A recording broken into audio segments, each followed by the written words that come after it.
আমরা বাড়ির মধ্যে লোকজন নিয়ে ই করতেছি, কাজ করতেছি। এই টাইমে এই শবন আমার বাড়ির নিকটেই থাকে। এই শবনে এই পাখির উপরে বয়ে আসছিল, বয়ে থেকে মেয়েটারি সেরা দিয়ে ওই বাচ্চাটারি সেরা দিয়ে নিয়ে ওই সিফে দিয়ে নেমে যাইয়া তারপরে কলা শোয়ার মধ্যে পাগারের কান্দাত দর্শন করছে।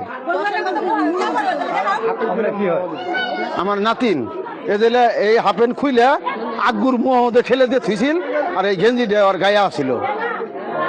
নাম কি? নাম শবন।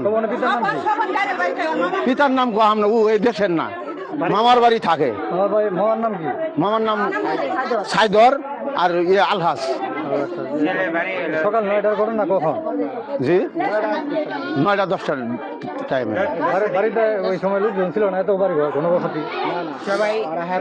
আমরা বাড়ির মধ্যে কাজ করতেছি, তারপরে আমরা খোঁজ নিছি, পুনাই পাইনে করতে করতে আমি যাই এখানে দূর হয়ে যাই মাল গাছা দিয়ে করলাম পাড়ার মধ্যে নামবো।